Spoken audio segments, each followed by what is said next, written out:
Semana passada, não tem, mano. a gente falou sobre Etzadat Tov Vara. A gente se perguntou o que era Etzadat Tov Vara. A gente entrou um pouco no tema e eu queria continuar. A gente está vendo o Rambam, eu queria continuar e ver sobre o Gan Eden.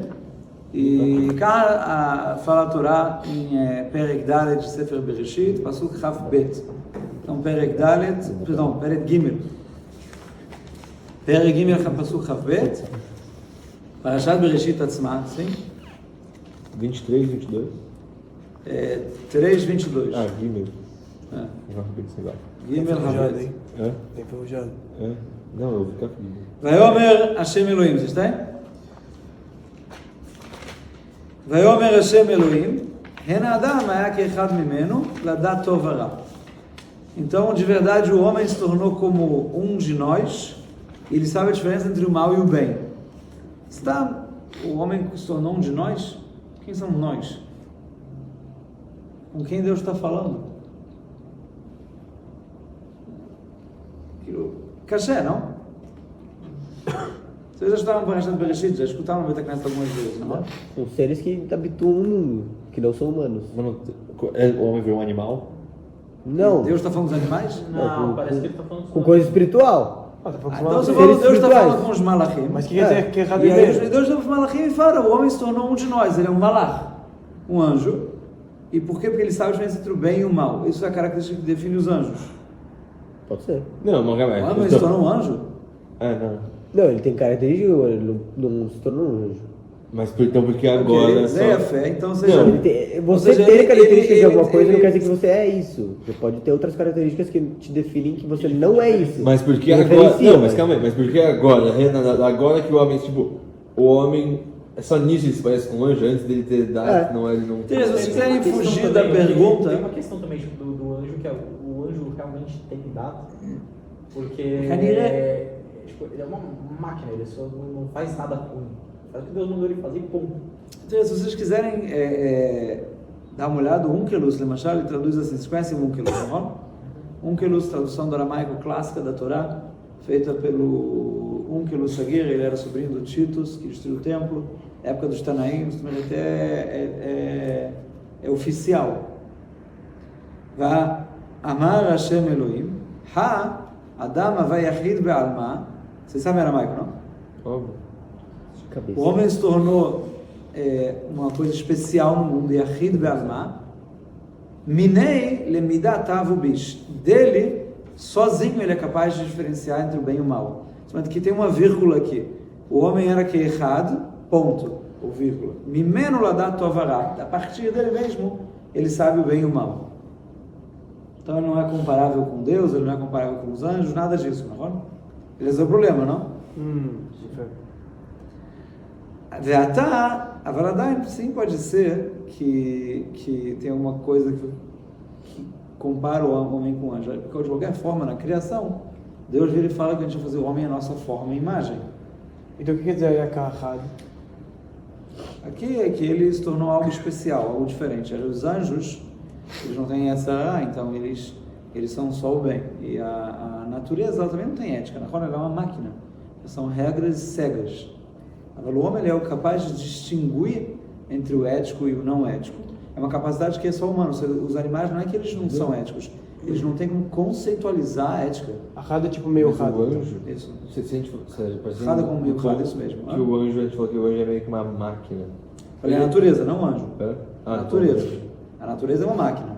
O anjo, eu falei o contrário, que ele desconhece o mal. Então ele não sabe Tovará. Então ele não.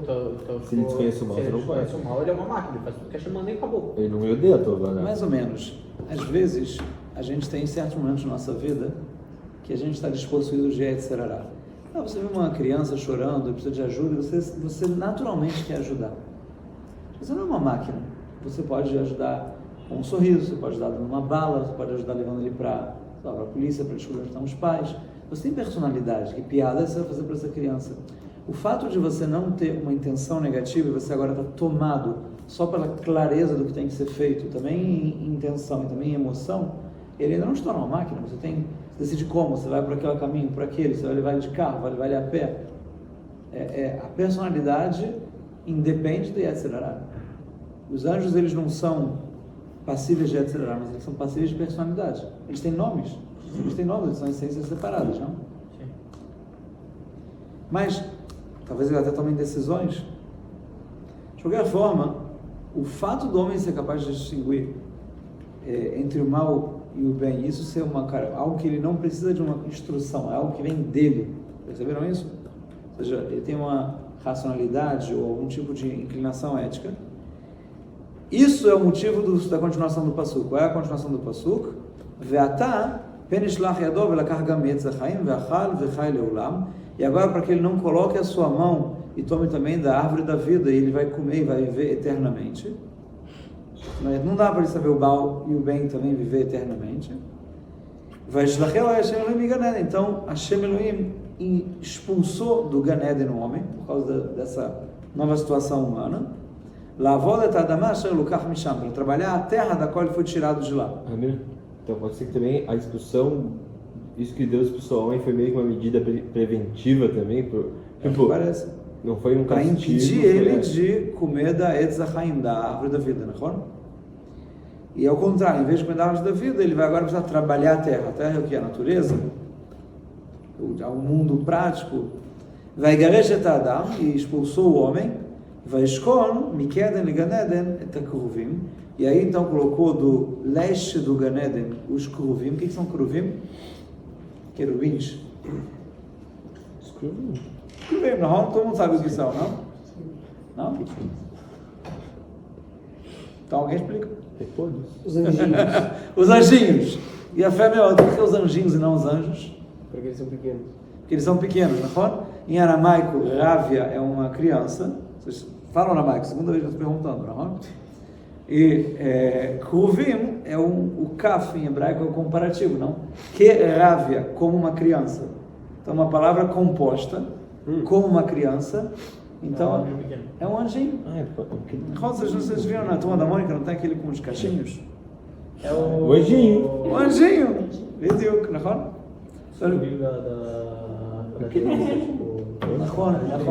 Quando eu olho, então, ou seja, que os Kruvim que tinham no Arona Kodesh, que estavam no Kodesh HaKodashim, obviamente eles eram pequenos, eles eram jovens, eles não eram imagens adultas. Então esses Kruvim, óbvio que a gente não entendeu nada, na forma, qual a diferença entre um anjo adulto e um anjo pequeno? Um adulto pequeno. Um adulto pequeno. Tá bom, De qualquer forma, eles estão lá, eles estão a leste do Gan Eden, Vedlat acher mitapechet, e como eu traduzo isso? Lat, lâmina da espada, não? A lâmina da espada que gira, mitapechet, não? Lat também pode ser em hebraico. Lohet, o que é lohet? Tá pegando fogo. Pegando fogo. Então, ou é a chama ou a lâmina, porque a lâmina, vocês já se contaram com faca, vocês sabem que arde, né? Já. Então, a lâmina da faca em hebraico, ela é chamada de o fogo da espada, né? Da espada que gira. Lishmor é derech Etz Hachaim, para guardar o caminho da Etz Hachaim, da Árvore da vida. árvore da vida. Foi melhor. Então, se a gente for fazer agora um tiur do Beit Malka para o Gan Eden, Pegar uma espada. a gente vai precisar passar pela espada, pela lâmina, não pela espada, pela lâmina da espada que gira. E a gente vai precisar passar depois disso pelos anjos dos anjinhos. Não? Tá uma galera, acho que dá. Entendeu? Esse é o show. Alguém passa. Todo mundo entendeu? Se alguém passar, a gente Se alguém passar, diga não. É óbvio que a Torá está falando de coisas muito profundas aqui, não é? O Midrash não fala que a Etz Hachaim estava dentro da Etzadat? Por isso teve que tirar de lá. Menino, eu não conhecia isso. E a Etz Hachaim está dentro da Etzadat? Sim, aí quando ele pegou o fruto da Etzadat, tipo, a Etzadat se abriu e... E aí abriu a Etz Hachaim? Uhum. É maneiro, ok, é interessante.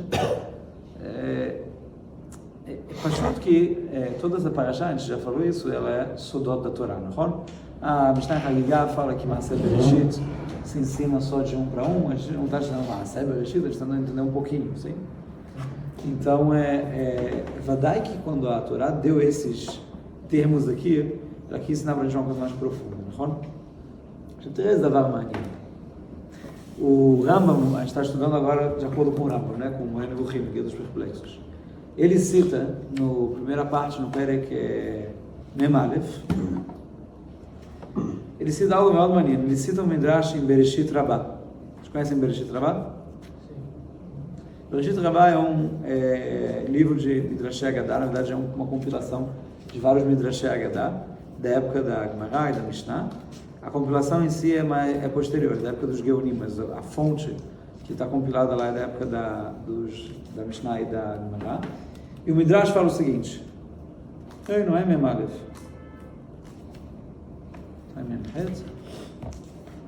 Eu acabei de ver isso. Você acabou de ver isso? Onde a gente viu isso? Memtet, desculpa. Memtet. Ele está falando aqui dos anjos. E ele está falando o seguinte, Midrash. O Midrash fala: La tachem amitapechet al shem meshartav lotei eshloet. Lá nessa espada aqui protege a entrada do Gan Eden. Ela tem o fogo ou a lâmina da espada, porque os anjos, os serventes de Deus, eles são chamados de Loatei Esh, eles são fogo queimante. Também tem um nome para eles que são Ishim. Já viram? O nível mais baixo dos anjos é Ishim, sim? Ou seja, o que o fogo representa? De alguma forma, eles não são físicos. O fogo é uma coisa que a gente vê com os olhos. Você põe a mão, ele não está lá. Você sente o calor, mas ele não está lá. Ele sobe e desce, sobe e desce. Ele não é uma coisa que você pode segurar. Ele não tem, praticamente não tem corpo. Como não? É uma reação química que acontece no ar. É uma reação química que acontece no ar e você vê a luz que sai dessa reação, não Mas ele não tem um objeto. Sim, mas ele não é físico, você não pode pegar o fogo e segurar ele. É verdade que ele ocupa um espaço, ele é uma coisa física. Eu não falei que ele é uma coisa espiritual, tá bom? Mas no momento que você tem uma pedra que brilha, você vê a luz que sai da pedra. Aliás, até um copo que reflete a luz do teto, você vê a luz que chega nos seus olhos, sim? Mas você põe a mão e você sente a base que está emitindo essa luz, sim? No caso do fogo, a base que está emitindo a luz está embaixo, são as madeiras. Então você põe a mão no fogo, você não tem como botar a mão na base, entendeu? O fogo ele é uma ótima metáfora material para a ideia do que não é físico. Ele muda de forma o tempo todo, ele está maior, ele está menor, ele vai, ele volta, ele está meio quadrado, meio retângulo, meio triângulo. Ele não tem uma forma definida e ele também não... na experiência humana é como se fosse uma coisa que ele não tem corpo, entendeu? Eu estou falando? A gente está usando ele como uma metáfora, não é que ele de fato não tem corpo. Uma metáfora para o anjo? Ele é uma metáfora para o anjo. Os anjos, eles são chamados de feitos de luz, ou feitos de fogo, ou feitos de várias coisas parecidas, assim, de raios, na ideia de que, primeiro, você entender que a gente está falando de uma coisa que ela é intensa, ou seja, ela não é só um entendimento, ela é intensa, que nem o fogo, e ela é difusa. E ela não tem uma forma fixa e ela não é física, entendeu? Então a espada que está guardando o caminho para o Gan Eden, ela é a fé. Qual que é a voz de Chapruca? É um anjo. Oi? A espada que está guardando o caminho para o Gan Eden, então é um anjo, não é? É o que foi o Midrash. Não. Que a espada tem fogo porque os anjos são fogo. Talvez. Ele continua falando mitapechet, que a gente fala, a palavra mitapechet que ela gira. שמתהפכים פעמים אנשים, פעמים נשים, פעמים לוחות, פעמים מלאכים. Eles se transformam, às vezes eles são homens, às vezes mulheres, às vezes vento e às vezes anjos. Por que repete anjos? Uai, incrível pergunta. O anjo não tá metrô? Se eu estou explicando que o anjo ele não tem uma forma definida, ele às vezes se apresenta como um vento, às vezes uma pedra, às vezes um homem, às vezes uma mulher, então por que eu falo que às vezes o anjo se apresenta como um anjo, não é? O que seria uma representação? Se a definição de anjo é que ele não tem uma definição, o que seria uma das definições dele ser um anjo? É a pergunta, não é? A fé, meu. Tem um anjo, então, a palavra anjo é indefinida, mas às vezes ele se apresenta como um anjo, não é? Às vezes ele aparece de uma forma definida. Percebam que a palavra mitapechet em hebraico, que a gente traduziu quando a gente leu o passuco girando, a gente imaginou que era uma espada girando, o Midrash entende que mitapechet é se transformando. Então tem um guarda na frente da árvore. Na entrada no caminho do Gan Eden, tem um anjo que ele tem uma forma indefinida e ele está guardando a entrada. Ele se transforma o tempo todo, vocês perceberam? Seria o Kruvim. Esse anjo seria um kruvim, não é? Mas são duas coisas, tem o cruv e tem a espada. Então, qual a diferença do cruv Ah, e do anjo da espada? É o Cruv segurando uma espada. Mas a espada é um anjo também. Tem quer um dizer, anjo segurando um anjo. O cruv segurando a espada, você está falando? Mas o anjo, ele pode ser outras várias coisas. O anjo vai estar segurando um anjo. Um anjo em forma de cruz segurando um anjo em forma de espada. Com o Midrash, Não, o anjo tá com o segurando Midrash uma ele é espada. capaz de, com Mas a uma espada é um frase, ele não Mas é- explica, mas é uma espada. mas ele Mas é indica, um anjo. e a gente tem que entender sozinho, vocês perceberam? Primeiro porque isso daqui faz parte do Sodot da Torá. E a gente está só entrando um pouco neles. Segura um anjo em forma E a de ideia é que só quem está Segura um anjo. estudando e indicado, ele é capaz de entrar nisso, não é para entender sozinho. Mas não só isso, se eu for dar o mesmo churro para uma criança de 8 anos, ele também vai achar legal, porque é O anjo. O anjo segurando a espada, não é? Só que a espada é A espada, e vai, enfim. Então perceba, outras formas. no momento que o Midrash fala como espada. que a espada, mas percebam, o Midrash foi mais sutil. Ele falou que a espada tem fogo em nome dos anjos que são de fogo. E por que ela gira? Em nome dos anjos que se transformam, que transformar já é a mesma palavra em hebraico, assim? Mas o Rambam está querendo explicar para a gente aqui que não é em nome, a espada é o anjo. No momento que Adam Arishon, no momento que ele foi exilado do Gan Eden, o caminho de volta tem lá a barreira de um anjo. E a característica principal deste anjo é que ele é inalcançável, inentendível, senão que ele toda hora se apresenta de uma forma diferente, uma delas anjo, que a gente vai ter que explicar. Calma, a espada se apresenta de... O anjo. O anjo se apresenta em várias formas. Mas o anjo é a espada. A espada é a metáfora para falar do anjo. Aliás, por que espada? A única coisa que ele não explicou é porque espada, não é? Talvez porque eu preciso do fio da espada para usar Não, mas deixa eu Dá pra matar alguém se o cara tentar entrar. Ele não fala Herem, ele fala errado. A gente costuma pensar que é fácil, não é? O Gan Eden não é depois da morte? Então eu preciso passar pela espada para chegar no Gan Eden. Não é o que a gente está acostumado a pensar nesse Midrash? A o Rambam traz isso em outro capítulo do Moreh Nevuchim, que tem outro Midrash que fala que a Herev Amitapechet, porque a morte é um Galgal HaChozer Ba'olam, é um ciclo. Por que uma Herev, então? A Herev é o ciclo da morte, a vida é a morte. Ela é cíclica, ela está girando. E que Peraí, então mudou tudo. A gente tinha falado que era um anjo que se transforma, que ele é indefinido, que eu consigo só acessar ele por meio de diferentes projeções da imagem dele. Agora está falando da morte. Com certeza as coisas têm que ser a mesma coisa em diferentes formas de expressão, não? Calma, Abner, mas o Gan Eden, na segunda explicação, também representa o Gan Eden ou não representa, tipo, outra coisa? Se esse Gan Eden é alcançar o meio do anjo, então, antes de mais nada, esse Gan Eden não é um lugar que eu posso chegar nele, não? Pela primeira explicação. Ele é um tipo de então, concepção que por meio do anjo eu consigo alcançar. Mas e um se o estado de anjo consciência? é a morte? Se o anjo, a espada é a morte, então...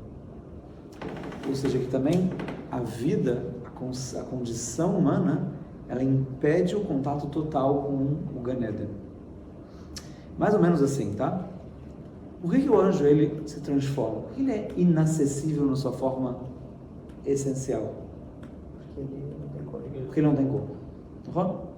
Mais do que isso, se ele não tem corpo, ele não é físico, então, e ele é espiritual, então... Se ele não é físico, como é que ele consegue te transformar? Se ele é invisível. Ele não é físico, ele é espiritual. Como é que ele Como algo consegue se espiritual, transformar em outras coisas? me dá um exemplo de uma coisa espiritual. Deus, é um ótimo exemplo. Mas você sabe como ele é? Não sabe. Então preciso de um exemplo para eu entender. Na verdade é que na nossa vida, tipo, da forma como a gente vive ela nesse mundo físico, tipo, você não vai ter... Você pode sentir alguma Não tem como coisa, explicar. Você vai ter uma sensação que você está se aproximando do espiritual, mas ver e ter contato e entender, mas não tem. Então, para mim é assim, espiritual por definição é o que eu não alcanço. Tudo que eu puder alcançar, eu vou dar um nome. Vontade, emoção, ideia. O espiritual é o que está por trás disso, né?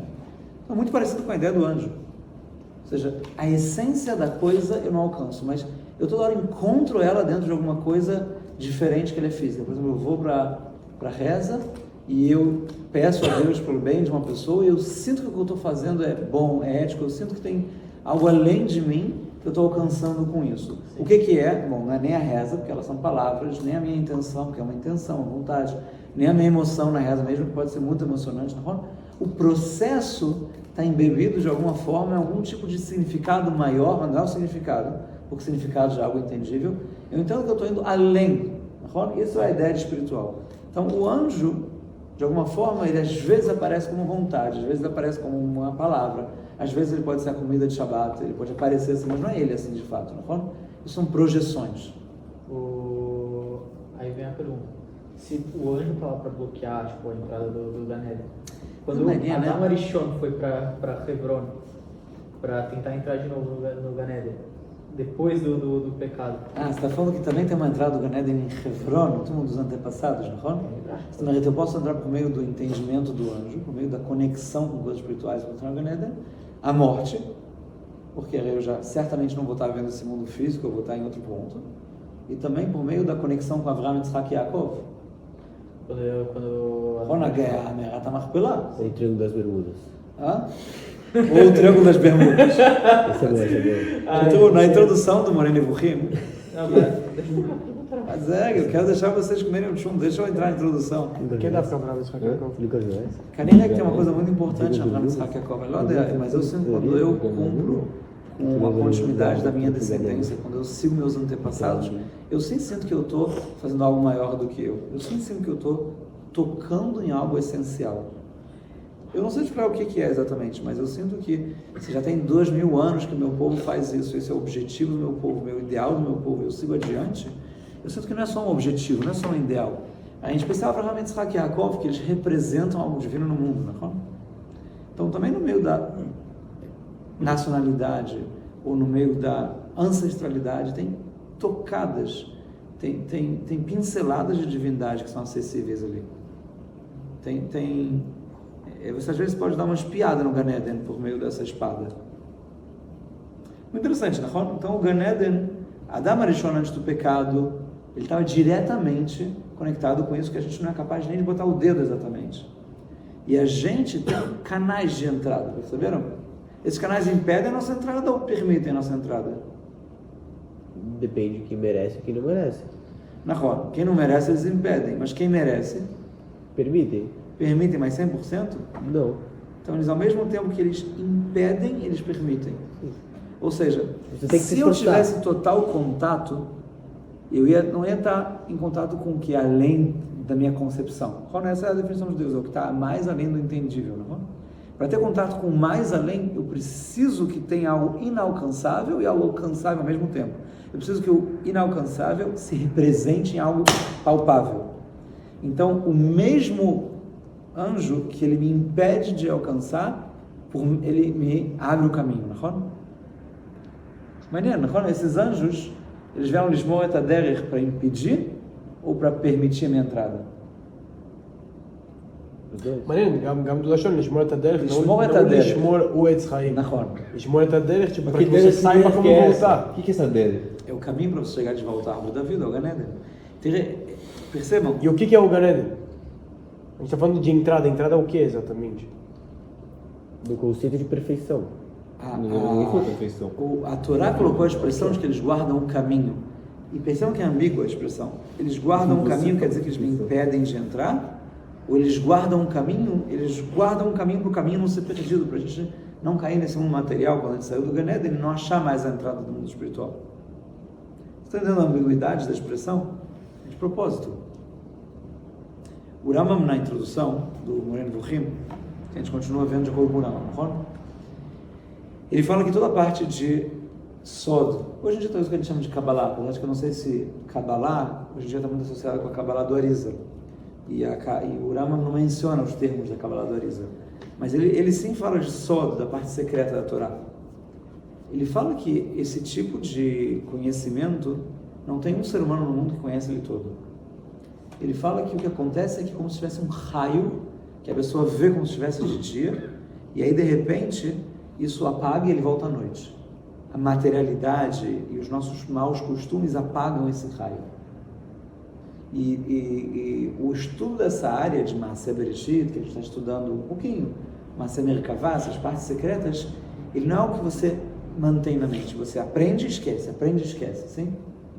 Interessante também, né? Como é que se eu aprendo que eu esqueço? Percebam? Não é algo só de conhecimento. É a conexão com isso que está além. É a percepção do que está a mais. Eu preciso o tempo inteiro voltar a reavivar isso, entendeu? Em Maseret Hagigah tem a Drashá de Rabi Elazar Ben Azaria, que ele explica para o rabino dele, para Rabi Yochanan, Maaseh Merkavah, essa parte secreta da Torá, assim. E Rabi Yochanan fala para ele, uau, tem gente que dá boas aulas e não cumpre, tem gente que cumpre, mas não dá boas aulas, boas drashot, você também consegue explicar e também cumpre. Mas Maaseh Merkavah, a Kabbalah, a parte secreta, tem que cumprir. Eu cheguei a um conhecimento. É a mesma coisa. Não é um conhecimento, é um estado no qual a pessoa é capaz de entender além das palavras. Então ele vai e volta. E qual é a metáfora que o Rambam dá para o que vai e volta? Aqui na introdução. Ele fala que isso vai e volta, como se fosse um raio, igual o La'at Acherev Amitapechet, igual a espada, o fogo, o fio da espada que gira. Aparece e desaparece, some e vem. Por que some e vem? Tá tipo, que no momento que você vê o anjo como um homem falando com você no sonho, você só está vendo um homem no seu sonho, no seu sentimento do anjo. Mas o ponto não é esse, o anjo é o que está ademais disso. Sabe quando você tem Leav da Lot? Não estou falando agora de anjo nem de nada, vamos falar de emoções, tá bom? Você tem uma sensação de... Às vezes acontece alguma coisa e você esquece 2, 3 dias depois. Foi o exemplo que a gente falou mais cedo. E aí você tem essa sensação que você não sabe explicar. Já teve uma sensação que não sabe explicar? Alguém aqui já teve? Alguma coisa está me incomodando. Me incomodando é mais fácil, mas eu não sei o que é. Já. Já. Eu já tive. Parte da galera já teve. Aí você vai dormir e você tem um sonho. O clássico é o quê? Você está na piscina ou você está caindo de um prédio, tá falando aqueles sonhos clássicos que... Isso era aquela sensação que eu tinha, caindo. Aí você vai lá, senta no psicólogo, bate um papo com o teu parceiro, não sei o quê, e fala, não, eu estou sentindo descontrole, é isso, eu não estou tendo controle da minha vida, por isso que eu sinto que eu estou caindo. Clássico, não é? Eu tô clássico. Pode ser, eu já escutei muita gente falando disso. Muito firme. Mas vocês conseguem pensar na ideia? Entendem a ideia? Sim. É palpável para vocês esse tipo de sensação? Por que não? Porque na semana passada eu perdi meu telefone celular. Eu não consigo ver minhas mensagens e não consigo controlar as coisas, assim? Então, esse processo todo de não entender, ter um símbolo de caindo, explicar que é descontrole a emoção e depois dizer que é esse fato do celular, ele vai explicando cada vez mais o processo, o que você sentiu, não é? Mas é óbvio que não é só que você perdeu o celular, era uma sensação de descontrole total por causa do celular, não é? Na sensação de descontrole tem mais informação do que no fato do celular perdido. É mais rico a vivência, não? E a sensação de você caindo do prédio, ela é como isso impacta você. Que não é só o descontrole me faz me sentir assim, como se eu tivesse perdido. Perdido é mais do que o descontrole, perceberam? Então a sensação original, ela tem mais informação do que a explicação, ela é mais rica, sim? A sensação original que eu não entendia é ainda mais rica e ainda mais real do que quando eu posso explicar que é caindo de um prédio, entenderam? Quanto mais eu vou para o original, menos ele está entendido, mas mais ele é rico e mais ele é a vivência de fato. Também o anjo, assim, quanto mais eu entro dentro do Gan Eden, quanto mais eu entro dentro do anjo, mais a sensação é total, mais o contato com Deus ele está presente, mas menos eu sou capaz de decifrar o que quer dizer. Porque é espiritual e eu só penso com racionalidade, com conceitos. Então eu preciso o tempo inteiro ir e voltar. Eu preciso voltar a sentir isso e dar uma nova metáfora. Voltar a sentir isso e dar uma nova metáfora. Voltar a sentir isso e dar uma terceira metáfora. E da multitude de metáforas, eu vou ter sempre o entendimento e ao mesmo tempo vou ter sempre o contato original com essa sensação que ela é, às vezes assim, às vezes assim, às vezes assim. Eles mudam, que nem a espada que se transforma. Uma vez homens, uma vez mulheres, uma vez anjos, uma vez vento, sim? Agav Kaniré, o anjo, de fato, ele é representado para a gente com essa ideia de um ser humano, com asas, ele é um anjo. Às vezes ele aparece como um anjo. Às vezes, a pergunta que você fez de por que o anjo às vezes aparece como um anjo, tudo que a gente falou aqui desses exemplos são coisas do meu coração, não é? Não são realmente entidades diferentes da minha pessoa, são? Mas às vezes elas aparecem para mim como coisas do meu coração. E às vezes eu tenho a sensação que é algo externo. A ética, por exemplo. Não estou falando de anjo ainda, tá? Por que eu tenho que ser ético? É uma decisão minha ou é algo externo que eu sinto que eu estou obrigado?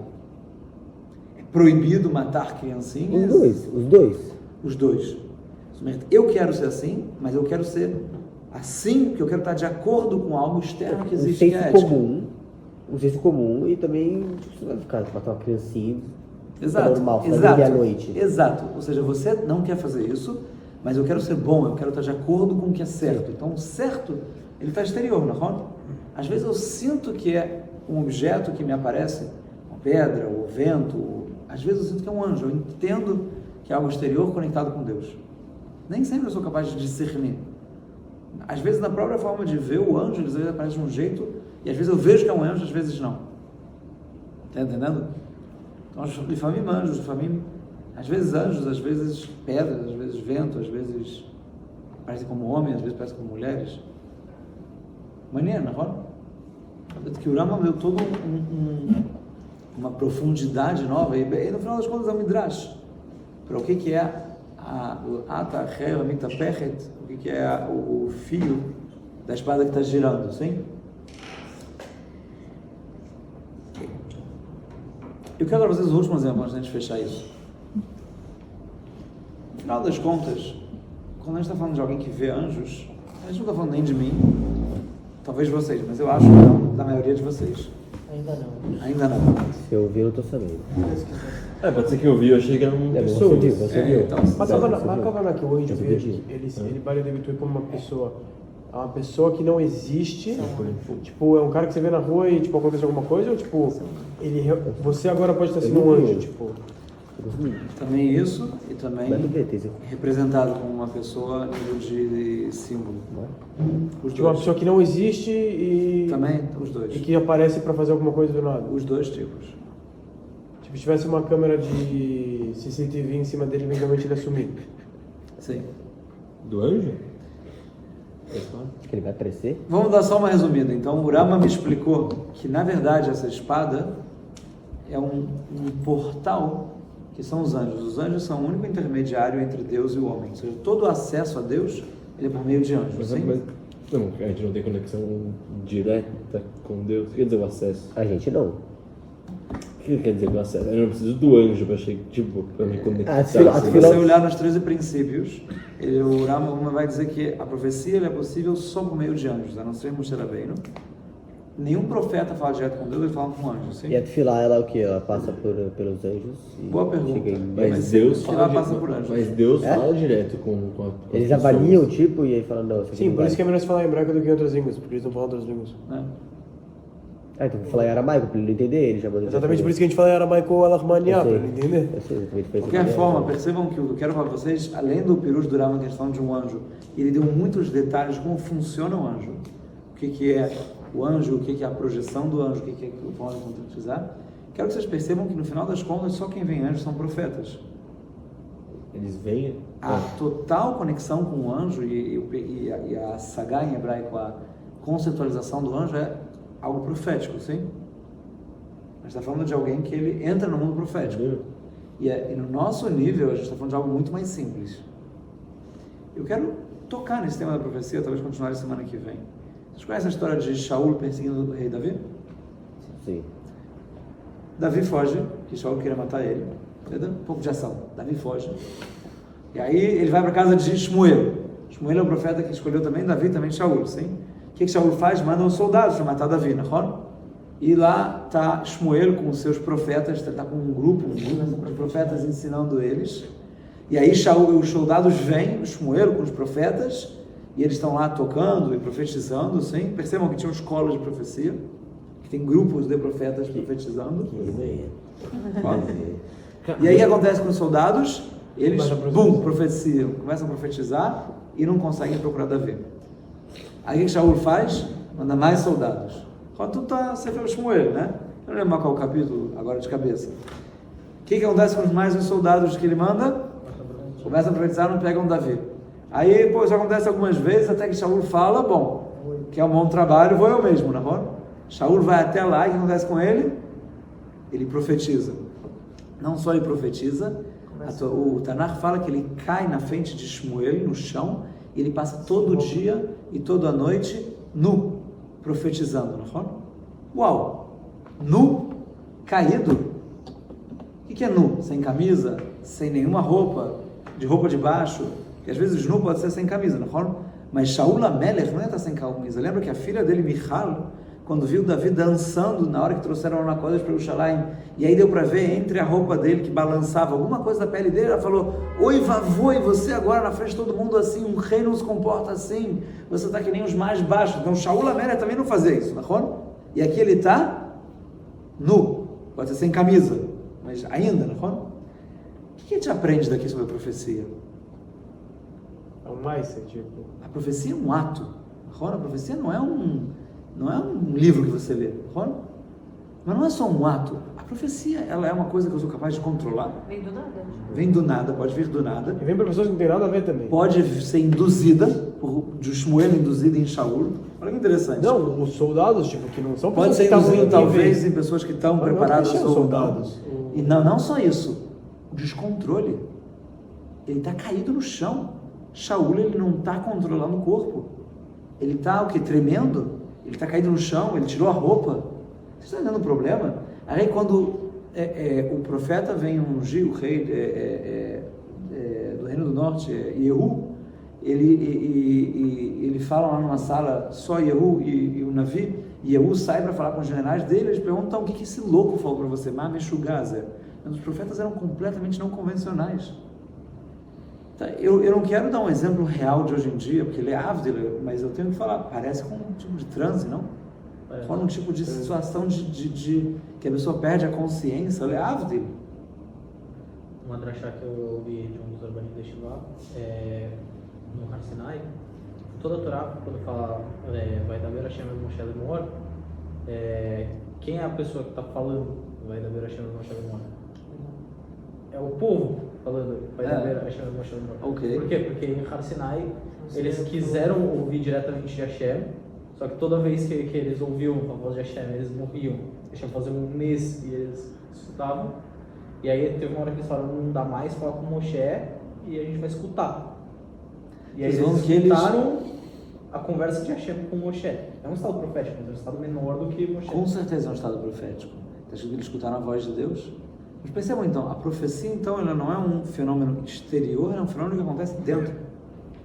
Ele é interno, perceberam? É o chato em Shaul, não? A gente aprende daqui que ela é interna, que ela é uma coisa tão intensa que a pessoa está completamente tomada, ele não tem mais consciência do corpo, que às vezes pode ser induzida, que a pessoa pode ficar horas fazendo isso. E às vezes ela não tem conteúdo também, porque nem os profetas, nem Shaul falaram nada lá. Bom, talvez eles falaram, não está escrito. Mas pode acontecer também, não é? Se o Rambam está falando de anjos dessa forma, então percebam de novo, esse processo, ele não é que nem a gente está falando aqui de eu tenho uma emoção, eu tenho uma ideia, depois eu defino, não, a gente está falando de uma experiência completamente nova interna, que a própria experiência, ela é indescritível, ela está indo as palavras, e a pessoa está o tempo inteiro criando símbolos e destruindo eles, criando símbolos e voltando para o original, criando símbolos e voltando, é algo muito mais profundo do que a gente está acostumado. E realmente, se tivesse uma câmera lá, não dava para escutar Deus falando com o profeta, nem gravar. Rabino, volta no que você falou, então, tipo, a experiência da profecia é um negócio espiritual também. Sim, a experiência da profecia é um negócio espiritual. Eu preciso terminar, porque se vocês precisam comer um pouco de chumbo antes do próximo shiur, a gente vai ter que deixar alguma coisa para a semana que vem. A gente viu hoje o Pirush, um pouco do Pirush do Rambam na Lata Cherev Amitapechet. A gente viu que são talvez anjos, que eles são indefinidos e mudam de forma o tempo todo. A morte está incluída com isso, que é o caminho para além do físico. A natureza desse conhecimento, que ele vem e some, então ele não é algo definido que eu posso lembrar, ele é um estado que eu me encontro. E a gente tentou conectar isso um pouco, já que a gente está falando de profecia, de anjos, com os fatos que a gente encontrou lá em Shaul. Se eu sou um historiador, eu quero perguntar o que é o fenômeno profético entre os judeus da antiguidade. A gente está apontando, não inventei nada, só estou mostrando lá em Shaul que era assim que funcionava. E eu acho que isso pode ser um portão para a gente continuar a tentar vendo de acordo com o Rambam semana a semana e construindo mais essa ideia. Lá, semana que vem, a gente fala do anjo que falou com Gidon e sobre a Brachá de Yaakov, se eu lembrar, não mudar de ideia, mas vocês podem me lembrar. E aí, porque eu tenho medo de esquecer, na verdade, que nem na Roma, as coisas vão e voltam. Zeu? Até a